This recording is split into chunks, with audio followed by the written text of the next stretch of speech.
Hi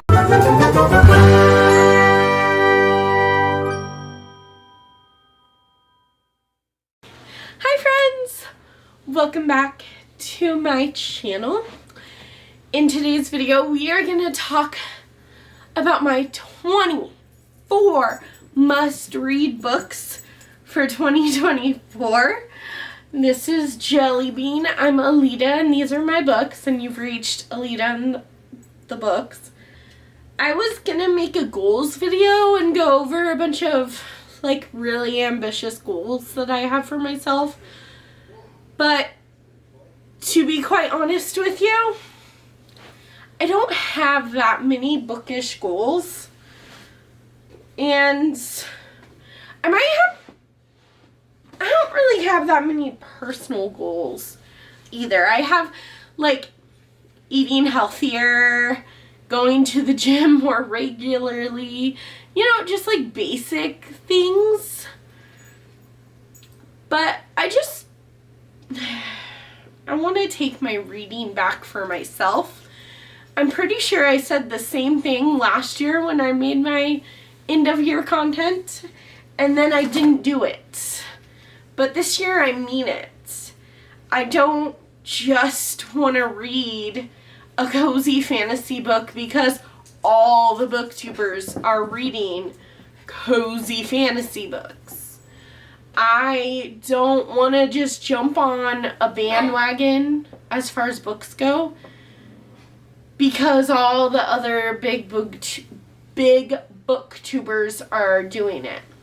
I want to take my reading back so that it's something that I enjoy, not more homework on top of what I already have.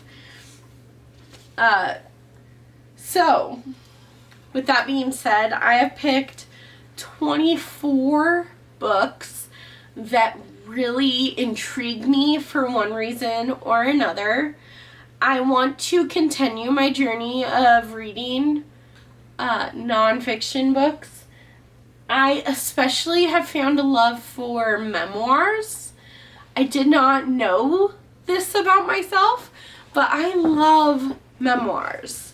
So I have quite a few memoirs that I want to get to, but I kind of just want to read all my nonfiction books because I don't buy a lot of nonfiction. I only buy the nonfiction that I'm really, really excited for.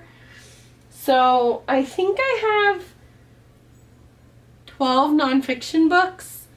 I would really love to have read all of those by the end of 2024. That'd be a really nice goal. I just want to fine-tune what I like to read, you know?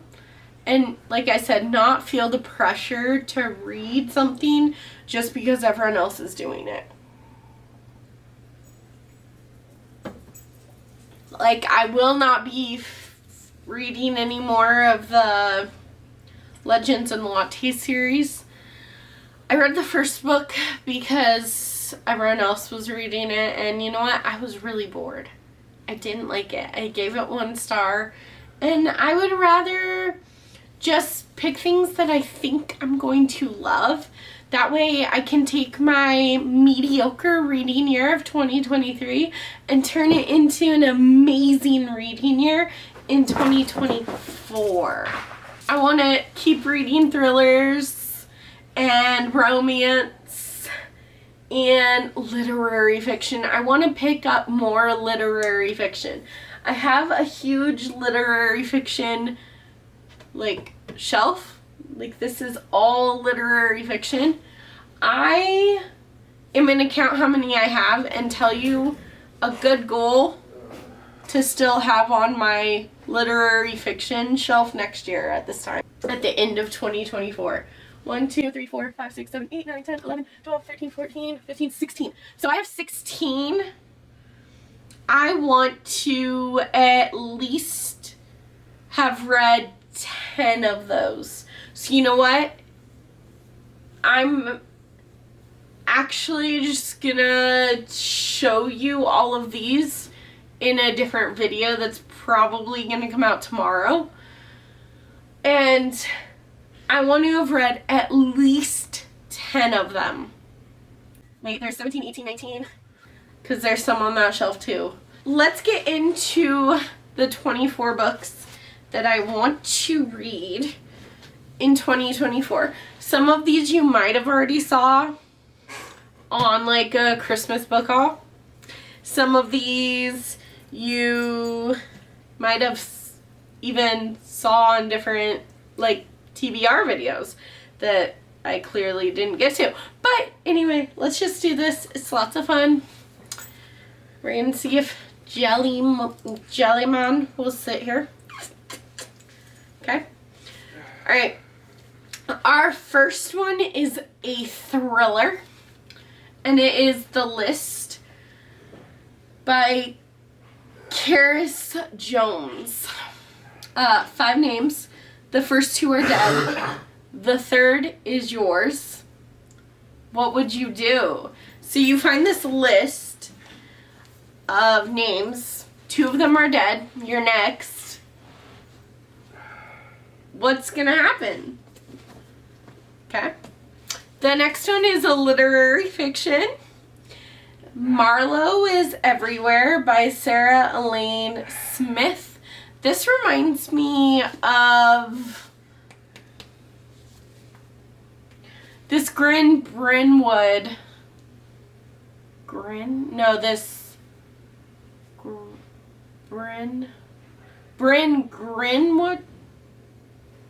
That's not her name either. Bryn Greenwood book? This book right here. I don't know why I can't think of the name of it. Absolutely love that book. It made me sob. But this book reminds me of that one. So I definitely want to get to it this year in 2024. Where the Truth Lies by Anna Bailey. This follows a 17-year-old girl named Abigail who disappears after a party, and it's like small town Whistling Ridge, Colorado. There are dark secrets.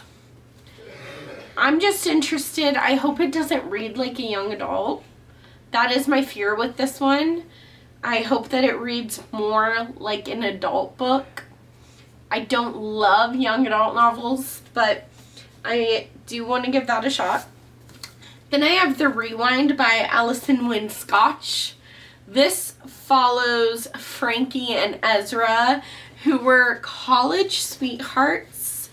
Then they broke up and they meet at this party in 1999. So it's like right before it turns 2000. And they wake up the next day and I think that they're married. And so it just seems fun. Then I totally meant to read this in 2023, but I didn't get to it. And that is The Last Invitation by Darby Kane. Getting in is by invite only. Getting out is impossible. So I think this one follows a bunch of different people who are invited to this party. And then it's like a locked room mystery party where someone dies and you have to figure out who dies and who killed them and why. I like these, but I more specifically got this because Darby Kane. I've read 2 books by this author already and she can do no wrong. So I'm just excited to dive into another book by this author. Then I have The Swap by Robin Harding. This follows this married couple who have been fighting a lot, and they kind of want to call it quits on their marriage, but they kind of don't. So instead, they decide that they're going to start swapping partners. Our next book is an ARC that I bought at the thrift store, I think. This came out April of 2023. This is The Eden Test by Adam Sternberg. Daisy and Craig's marriage is in serious trouble. That's why Daisy has signed up for the Eden Test, a week-long getaway for couples in need of a fresh start. Yet even as she's struggling to salvage her marriage, it seems Craig has plans to leave her for another woman. In fact, his bags are already packed long before he arrives to meet Daisy in the remote cabin in the woods of upstate New York. Oh! That sounds good. Alright, then we have The Ruining by Anna Collmore. This is a thriller about a nanny who is named Annie. Annie the nanny. And her family that she nannies for is like really rich and really perfect. And I'm not really sure what to expect, but I'm really intrigued to read more nanny trope thrillers because I love the Ruth Ware one, The Turn of the Key. Yeah. The next one that I must read is The Surgeon by Leslie Wolfe. Trusted surgeon, loving wife, murder. I've never lost a patient until today. Before my world came crashing down, I had it all. The successful career I dreamed of, the beautiful red brick home where I could relax in front of the fire, the handsome, devoted husband whose blue eyes are charming and charming smile always made me feel safe. As I call time of death, my voice is steady. My colleagues stand hushed around me, their eyes on me, confused, concerned. My hands tremble inside their gloves. I slid down the cold, tiled walls, my heart racing in my chest. But what choice did I have once I recognized him? And then these two, if you've seen my Christmas book haul, then you already recognize To Kill a Mockingbird by Harper Lee. This was one of the 8 books I got for Christmas this year, and I am requiring that I read every book I got. So there's this one. It is my brother-in-law George's favorite book. And then I have already read Ben's favorite book, but this one is one that he got me. He said it's really good, that I'm going to be emotional. So I also have The Road by Cormac McCarthy. This is like a post-apocalyptical book about this father and the son who are trying to figure out what is going on in the world, and they're like walking on this road, and I think a lot of bad things happen, but I'm told that I'm gonna sob. So here we go. Then I have The Last Letter from Your Lover by let's try it again. Back it up. Then I have The Last Letter from Your Lover by Jojo Moyes. This is a literary love story, I think. I'll be at Platform 4 Paddington on Monday evening, and there's nothing in the world that would make me happier than if you found the courage to come with me. In 1960, Jennifer wakes up in the hospital and remembers nothing. Not the car accident that put her there, not her wealthy husband, not even her name. Searching for clues, she finds an impassioned letter signed Simply B, from a man for whom she seemed willing to risk everything.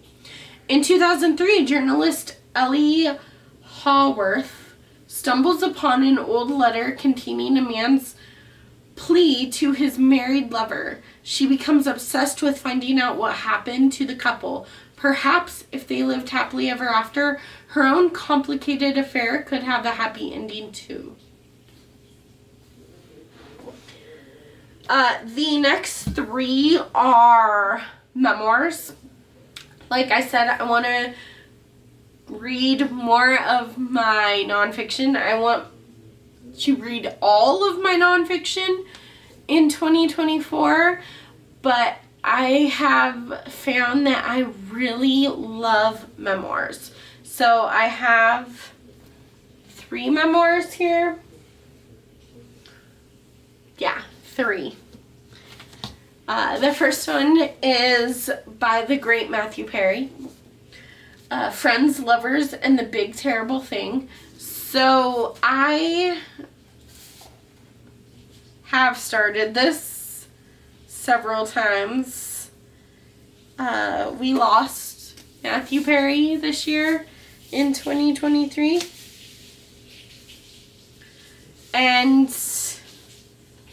I just haven't been able to actually do it. I think I'm gonna use the audiobook because I prefer to read my memoirs with audiobooks because 95% of the time the person that wrote the memoir about themselves reads the memoir, and that is true with this book. I just haven't given it the attention it deserves yet. I know it sounds silly, but I don't want to close that chapter on my life yet. And like, I didn't know Matthew Perry, but I do know that he turned his life around and that he was trying really hard to make better decisions and to be a better human, and we can't fault him for that. The next one is another one I got for Christmas. It's also a memoir. It is Wild by Cheryl Strad. There's also a movie starring Reese Witherspoon. I've never seen the movie, but I'm thinking I want to do a series on my channel where I read a book and then I watch the movie, and then we kind of, maybe I vlog it and take you with me or something. I'm not exactly sure, but this follows Cheryl, who hikes the Pacific Coast Crest, right?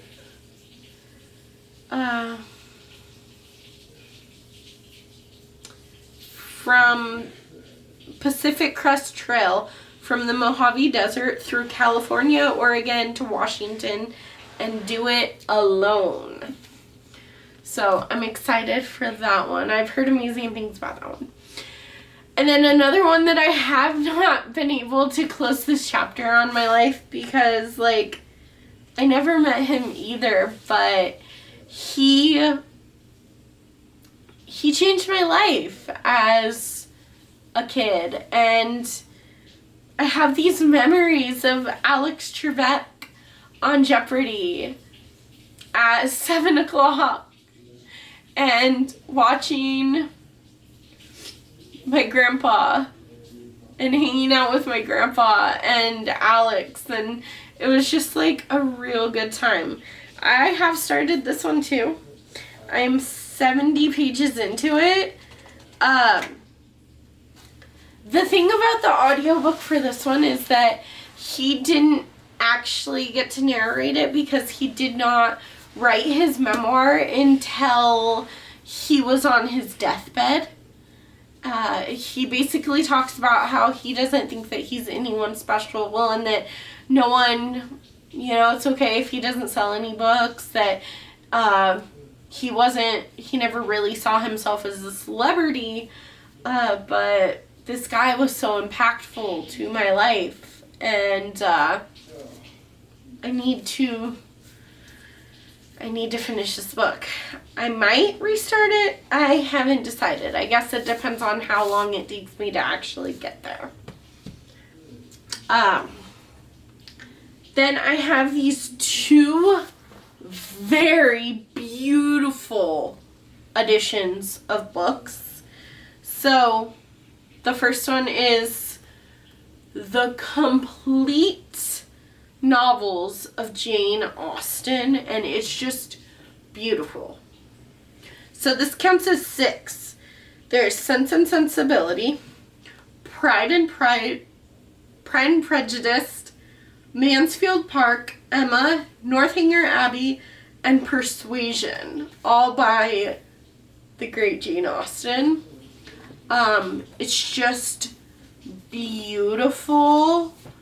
These are the 2 most beautiful books that I own, and I cannot ever get rid of them because they're beautiful. And I want to know if the beauty on the inside of the books is as good as the beauty on the outside. And then the other one is 3 books in one compendium. But again, it is the other most beautiful book that I own. Like, these 2 are just gorgeous. Gold sprayed edges, purple, oh, Barnes & Noble exclusive edition. Again, Barnes & Noble exclusive edition, silver sprayed edges, and just iconic. So this has Carrie, The Shining, and Salem's Lot. I did not care for the movie The Shining when I watched it. It's kind of boring, so I'm a little bit nervous to read that book. But I do want to read more Stephen King because some would argue that I've read a lot and that him and I just don't jive well together. But I don't think I've given him enough of a chance. He has so many books out there, so I do really want to give Stephen King in particular another shot. And I'm not going to start a Stephen King project this year, or in 2024, but maybe in 2025, if I've read a couple things, if I've dipped my toes into some of Stephen King's writing, then maybe I will be able to see if I want to read everything this man has wrote. But that's a lot of books, and I'm not really sure if I'm really down for that. I do know there are a lot of books that he's written that I am very interested in, like The Long Walk. That and Carrie are probably the 2 that I'm most excited for. And I would really like to give that Cujo another chance. I think I got scared with Cujo yeah, I don't own that book anymore because I was too scared. But I would very much so like to read it. So there are a couple of reading goals. I don't really have a lot this year, and those are the 24 books that I want to read in 2024. Don't forget to smash that like button and subscribe to my channel if you're new around here, and I will see you in the next video. Bye.